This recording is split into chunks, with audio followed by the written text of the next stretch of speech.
አያችሁ፣ ለፍታችሁ ያላመጣችሁትን ነገር ተጠንቀቁለት። ኤሳው ያገኘው በመወለድ ነው። ታግሎ አይደለም፣ ጾሞ አይደለም፣ ጸልዮ አይደለም፣ ተግቶ አይደለም፣ ለፍቶ አላመጣውም። በነፃ ነው የሰጠው። ጸልዮ ግን አያገኘውም ካጣው። መስቀልም ላይ ባይዘው አላገዝኩትም፣ ኪዳን ብቻውን ነው ያደረገው። አልተባበርንም እኔና እግዚአብሔር። ናስቲ አብረን እንሙት አይደለም ያለ፣ ሞቶ ነው የጠራኝ። ስጋውን ቆርሶ ደሙን አፍስሶ ለብቻው ሰርቶ ና አለኝ። አብረን ስለው ብቻዬን። ኤሳው ቀድሞት ወጣ፣ መሬት መጥቶ ተቀበለው አድጎ። ያኛው እዛ ውስጥ ነው ቀድሞት የመጣው። ይሄኛውስ እየተጋፉ የመውለጃዋ ጊዜ ሲደርስ አዋላጇ ሁለት እንደሆነ አወቀች ይላል። እኔ ለምን ተደግሞ እንደተጻፈ አላውቅም። መንታ እንደሆነ ኦሬዲ እኮ አውቃለች እኮ መንታ እንደሆነ። ከዛ ደግሞ ሊወለዱ ሲሉ ሁለት እንደሆነ ታወቀ ደግሞ ሚላል። ድጋሚ ነው ባይዘው የተጻፈው። እኔ ኦሬዲ መጀመሪያ አውቃል፣ ድጋሚ ደግሞ ሁለት እንደሆነ። እንግዲህ አዋላጇ መሰለችኝ መጀመሪያ እግዚአብሔርን የሰማቸው ርብቃ ናት፣ በኋላ የሰማቸው አዋላጇ ናት። ሁለት እንደሆነ አወቀች ይላል። ሲወለዱ የመጀመሪያው ኤሳው መጣ። ጦረኛ ነው ልጁ። መሬት ወርዶም የዱር ሰው ነው። ሾለክ ብሎ መጣ። ሲመጣ ሰውነቱ በሙሉ ጸጉር ነበር የሚል ቃል አለ። እናንተ አንብቡት። ጸጉር ነበር ይላል። አየችው ኤሳው። ከዛ ያዕቆብ ተረከዙን ይዞት መጣ ነው ባይዘው። አልቻለውም እንጂ ሊያስቀረው ፈልጓል። ምን ያርገው? ያኛው የዱር ሰው ነው። መሬት ወርዶ ራሱ እኮ ጦረኛ ነው። ሄዶ ይላል እኮ ከበረሃ ነው ባይዘው አድኖ ይመጣል ነው የሚለው። ከአንበሳ ምናምን ጋር ነው የሚውለው። ሲያድግም አልቻለውም። ታውቃለህ፣ ገንጥሎት መጣ። ያዕቆብ ብኩርናውን የተቀበለው ተደባድቦ አይደለም፣ በልጦት ነው። ዋይዝ ነው፣ እሳት ነው ያዕቆብ። በጣም ክሪቲካል ነው ልጁ እና አውት ስማርት አረገው። ይጠብቀው ነበር የት ጋር እንደሚወስዳት። የተነገረ ነገር አለ። ያችን የተነገረች ነገር በምን አይነት መንገድ እንደሚያመጣት፣ ምክንያቱም ትንሹ ትልቁን ይገዛዋል የሚል ቃል አለ። ኦሬዲ እግዚአብሔር ተናግሯል። ስለዚህ ሲዘጋው በዛ መዘጋት አለበት። የያዕቆብ ምርጫ ብቻ ሳይሆን የእግዚአብሔርም ሐሳብ ስለሆነ ኢንፍሉዌንስ አድርጓል እግዚአብሔር ቀድሞ መጥቶ። ክብር ለአምላካችን ለእግዚአብሔር።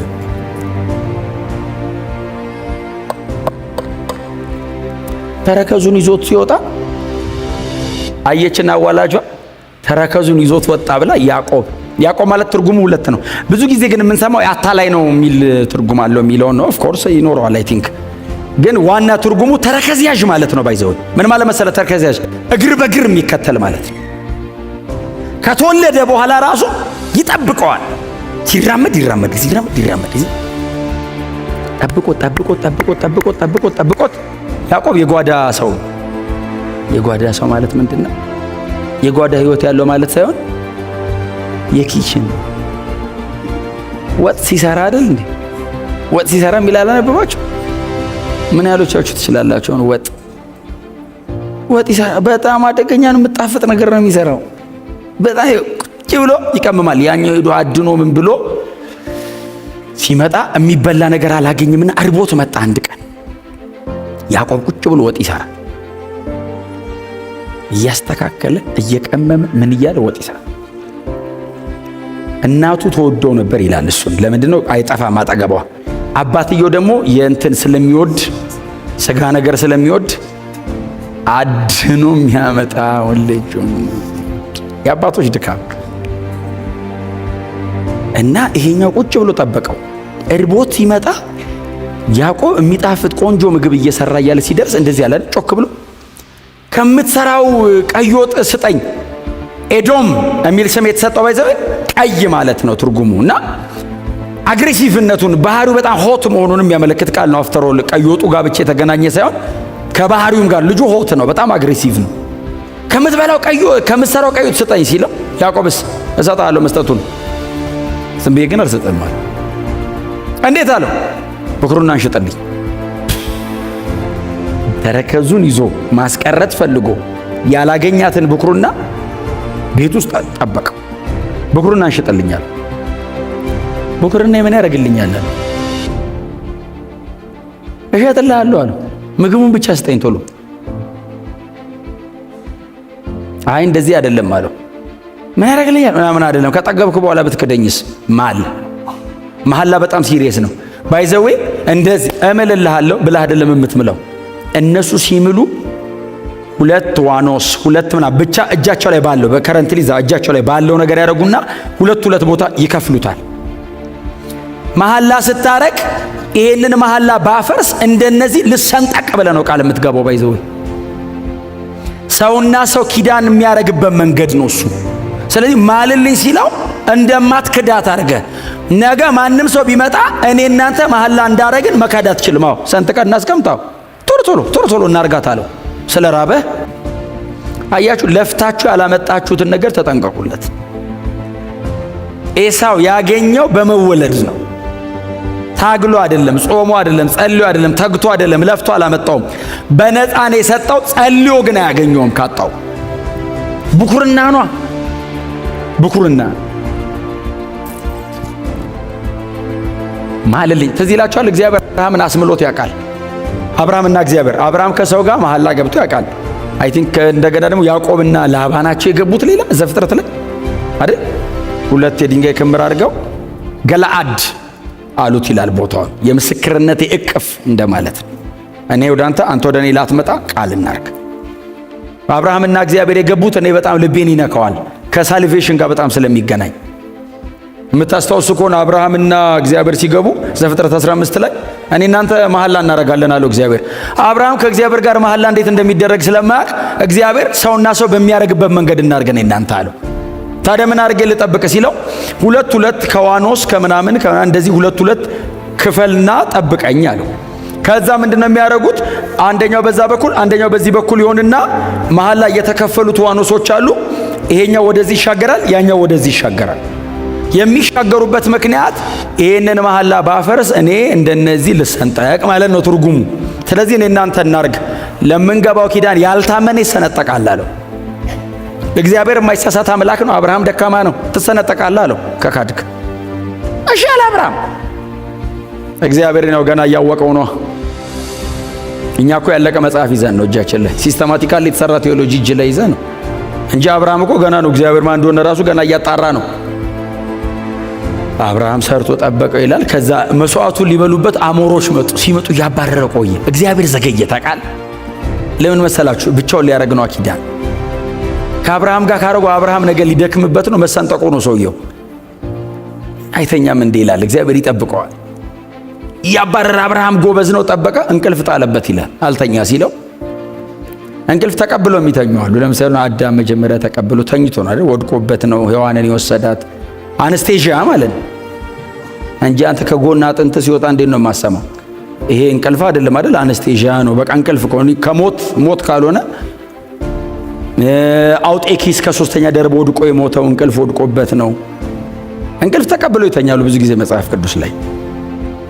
አስተኛው ላጥ ሲል እግዚአብሔር መጣ ይላል። አብርሃም ሲተኛ እግዚአብሔር መጣና ኪዳኑን አድርጎ ሄደ ይላል። አብርሃም ሲነቃ ኦሬዲ እግዚአብሔር ኪዳን አድርጎ ሄዷል። እግዚአብሔር ሆይ ያለው አቤት ሲል ምን ነው የት አለ ሲለው ጨርሼ ሄድኩ አለው። ለምን እኔን ሳትጠብቀኝ? ለዚህ ኪዳን እኔ ብቻዬን ታማኝ ነኝ አለ። አንተ ነገ ብትደክም፣ ምክንያቱም 15 ላይ ኪዳን አድርገው 16 ላይ አጋር ጋር ገባ፣ ሰውየው መገደሉ ነው። ስለዚህ ልክ አብርሃም አጋር ጋር ገብቶ ፌል አድርጎ ሲወጣ እግዚአብሔር ምንድነው ያለው? አብርሃም ና አለው። አቤት ሲለው እኔ ኤልሻዳይ ነኝ፣ በፊቴ ተመላለስ፣ ፍጹሙን አይዞ ለዛ ኪዳን እኔ ለዘላለም እታመናለሁ። ብትደክም እያገዝኩ፣ ብትወድቅ እያነሳው፣ አቅም ብታጣ እያበረታው፣ እስከ መጨረሻ እኔ እታመናለሁ አለ። ለዛ ነው አብርሃም ሞቶ እግዚአብሔር ይስሐቅ ጋር ቀጥሏል። ለዛ ከሆነ መስቀልም ላይ ባይዘው አላገዝኩትም፣ ኪዳን ብቻውን ነው ያደረገው። አልተባበርንም እኔና እግዚአብሔር። ናስቲ አብረን እንሙት አይደለም ያለ፣ ሞቶ ነው የጠራኝ። ስጋውን ቆርሶ ደሙን አፍስሶ ለብቻው ሰርቶ ና አለኝ። አብረን ስለው ብቻዬን እኔስ ተቀበል ዝም ብለህ አመንኩ። ለዘላለም በእግዚአብሔር የማዳን ፕሮግራም ተካተትኩ። ሳታዋጣን ሄዳን። አሜን በሏ። ሁሌንም እምላችሁ ጸልየን አልዳንም፣ ድነን ነው መጸለይ ጀመርነው። በፍጹም እንዳገዛችሁት እንዳታስቡ እግዚአብሔርን። እውነቴን ነው የምነግራችሁ። በጣም መንፈሳዊ የሆንን ሰሞን የተባበርን ይመስለናል። እግዚአብሔርን ቀኝ እጁን ትንሽ ከፍ ያደረግንለት ጥሩ ነው። ስሜቱ ክፋት የለውም። ግን ወደ ትዕቢት ከሄደ ደግሞ ይጎዳናል። ከእግዚአብሔር ያጣ ትህትናን ማጣት የለበትም ሰው መንፈሳዊ ሲሆን። ሞር ሃምብል መሆን ያለበት እንደው ክብር ለእግዚአብሔር ይሁን። እንደ ዋዛ እንደ ቀልድ ሸጠ ብኩርን ነው። ምስር ወጡን በላ ይልና ብኩርን ነውን ሸጦ ተነስቶ ሄደ ይላል። ብድግ ብሎ ተነስቶ ሄደ። ቁጥር 34 ምንድን ነው የሚለው? ኤሳውም ብኩርናውን እንዲህ አድርጎ አቃለላት። የአብርሃም የይስሐቅ የያዕቆብ አምላክ ሆነ እግዚአብሔር። ትውልድ ሁሉ በዚህ ነው የሚያቀኛል። ጌታ ኢየሱስ ክርስቶስ መጥቶ ሲጠራ እግዚአብሔር ሕያው ነው የሚለውን ትዝ ይላችኋል። እግዚአብሔር ሕያው ነው፣ የሙታን አምላክ አይደለም። የአብርሃም የይስሐቅ የያዕቆብ አምላክ እኔ ነኝ ብሏል። እነሱ አልፈዋል፣ እግዚአብሔር አለ እኮ ነው። የሙታን አምላክ አይደለም ብሎ ሲጠራ ኢየሱስ ሜንሽን ያደረገው ያዕቆብን ነው። የት ጋ ነው ሽፍት ያደረገው? ይሄው እዚህ ጋር በቀይ ወጥ። ቀላል አይመስልም? ሲምፕል አይመስልም? እዛ ጋ አያስታውቅ። አሁን እዛ ጋር ሸጦ ሄደ። በቃ ጠግብ ያለው ብሎ በልቶ ጠጥቶ ወጥቶ ወደ አደኑ ነው ሄዶ ባይዘወይ ቡክርናዋ ሽፍት ማድረጓን የምታውቁት የአልጋ በረከት የምትባለውን የመጨረሻ በረከት ኤሳው አይደለም ያዕቆብ ነው የወሰደው። አባቴ ባርከኝ አለው ኤሳው መጥቶ። አንድ ነበረች ያዕቆብ ወሰዳት አለው። አም ሶሪ የለም። በጣም ነው የሚገርመው። ሚልኪያስ አንድ ምዕራፍ አንድ ሚልኪያስ ምዕራፍ 1 ቁጥር 2 ላይ ነው ያዕቆብን ወደድኩ የሚለው። እግዚአብሔር ያዕቆብ ነው ኤሳውን ጠላው የሚለው እግዚአብሔር ጠላውት አይደለም እኮ ኤሳውን ብኩርናውን ያቃልላል አለ። ቫልዩ አያረገኝም አለ። ምንም አልመስለውም አለ። ይብላ ይጥገብ ሆዱ ይስተካከልለት እንጂ ነገር ቀጥ ይበልለት እንጂ ቼክ አያረገኝም አለ። በጣም በትህትና አጠገባቸው ልሰው ብኩርናን እንዳታቃለል በሉት። በነፃ እግዚአብሔር የሰጠን ነገር በዋጋ ከፍለን ማምጣት ስለማንችል ነው። አንዳንድ ነገሮችን ጸልየን ማግኘት እንችላለን። ድነትን ግን ጸልየ አታመጣውም። በእኔ ትጋት ስለማይመጣ 1000 ዓመት መሬት ላይ 1000 ዓመት በንጽህና ብኖር 1000 ዓመት እንደው በቃ ተንቀጥቅጬ ብኖር ልድን አልችልም። በምንም አይነት መንገድ ላመጣ የማልችለው ነገር እግዚአብሔር በነፃ ነው የሰጠኝ። ጸልዬ ላገኛቸው የምችላቸው ነገሮች በጣም ቀላል ናቸው። በጣም ብዙ ከፍለን የምናገኛቸው ነገሮች ባንከፍልና ባይመጡ እንዳንኖር አይከለክሉንም። ብዙ ጊዜ ለኤክስትራ ነገር ነው ብዙ ነገር የምናወጣው። ማግኘት የማንችለውን ብንለፋ የማናመጣውን ነገር እግዚአብሔር በነፃ ነው። በጣም ሲምፕል ሆኖ ስለመጣ በጣም በቀላሉ ስለተገኘ ነገሩ ቀላል ነው ማለት አይደለም። ድነቴ ዋጋ ስላላስከፈለኝ ቀላል ነው ማለት አይደለም። ድነትን ማንም ሊሰጠኝ አይችልም። ለዛ ነው እግዚአብሔር ኢቭን እወዳችኋለሁ ብሎ እንኳን ሊሰጠን አይችልም። ልጁን አስከፍሎታል። ድነት ልጁን እኔ ጋር በነፃ ይምጣ እንጂ እግዚአብሔር በነፃ አላረገውም። ላቃልለው አልችልም። ለምን? እግዚአብሔር የከፈለውን ዋጋ፣ እግዚአብሔር የሄደውን መንገድ፣ እግዚአብሔር የመጣውን ርቀት ማሰብ ከቻልኩኝ ከድነቴ በላይ የሚያንገበግበኝ እግዚአብሔርን የሚያንገበግበውም ነገር የለም። ድነት በእኔ በኩል ማመስገኛ ነው። እጄን አንስቼ ስንዘምር ቅድም አይታችኋል አይደል? በቃ መዳን ሪጆይስ የምናደርግበት ነው። በእግዚአብሔር በኩልስ ይንገበገባል አባት። ወይኔ ምን ነው አንድ ልጄን ከፍዬ እኮ ነው የሰጠሁት ይላል። እግዚአብሔርን ልጁን አስከፍሎታል። እኔን በነፃ ነው። አንድያ ልጅ መስቀል ላይ እስኪሞ ሲያጣጥር ጸጥ ያለው ለድነት ነው። እኔ ጋር በነፃ ይምጣ እንጂ ነገሩ በነፃ አልተገኘም። ኢየሱስን ሕይወት ጠይቆታል። ኢየሱስ ሰው ሆኖ መስቀል ላይ መሞት ነበረበት እኔን ለማዳን። ላቃልለው አልችልም። አቃለላት ይላል። ታውቃለህ? አቃለላት። በእግዚአብሔር ምርጫ በነፃ የተሰጠው ነገር አቃለላት። ምን ያደርግልኛል? ብኩርና ሽጥልኝ ሲለው ምን ያደርግልኛል? ሃይ እግዚአብሔር ይጠብቃል። በእውነት